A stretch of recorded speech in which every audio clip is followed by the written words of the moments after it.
trenches, dugouts, and pillboxes. Our efficient mortar and artillery teams started pounding the enemy installations.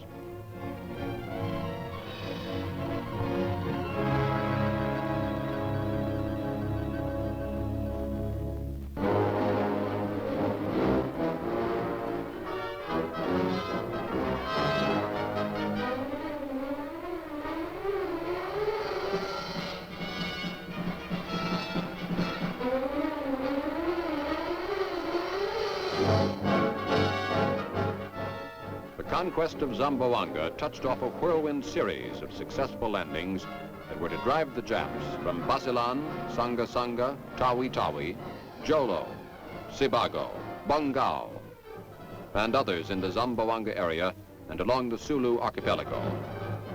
Later, we sent the 162nd Regimental Combat Team and a battalion of the 163rd Infantry off to help the 10th Corps secure eastern Mindanao. Considerable mopping up remained to be done, but the southern Philippines had been liberated and was once again in American hands.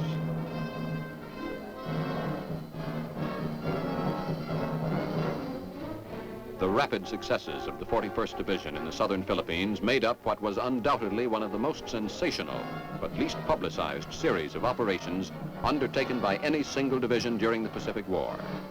We had contributed a major share toward the liberation of the Philippines.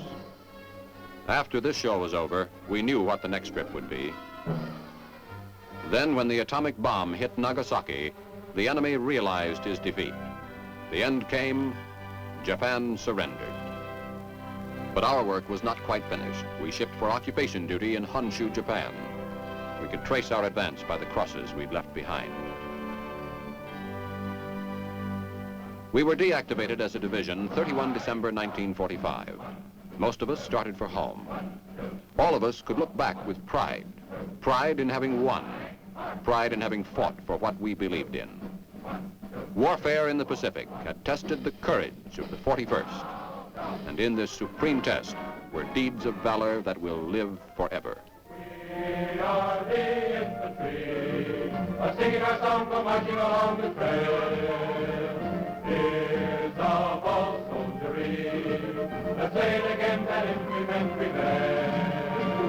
Wherever you may be, you'll find us right there and doing our share and more. We'd rather eat, we'd rather sleep, but in the fight we can't be beat. For no war, for the infantry, for no war this country. I want to show you now most of the weapons that the combat infantryman has to know how to operate in combat. First, this is the rifle, the M1, and this is the basic weapon. Next, the carbine. This is 30 caliber and is used by officers and members of crew-served weapons. And here's another friend of the infantryman, the Browning automatic rifle, caliber 30. It shoots automatic and semi-automatic fire. This is a 30 caliber air-cooled machine gun, commonly referred to as the light machine gun. Here we have the 30 caliber water-cooled machine gun. We call it the heavy machine gun. It has a very high rate of fire. This is the 60 millimeter mortar. It is designed to deliver high-angle fire, that is to say, arching fire. The shell goes very high up in the air and, of course, comes down, but it doesn't cover too much distance. Here is the 81 millimeter mortar. It has the same characteristics as the 60, but, of course, uses a much larger shell. Although not here for display, we have an even larger mortar, which we call the 4.2. This is the 57 recoilless rifle. It's relatively new in our family of weapons. It's designed to knock out tanks, pillboxes, and enemy bunkers. It's quite heavy, but it's carried by hand. The last weapon we have to show you is the famous bazooka.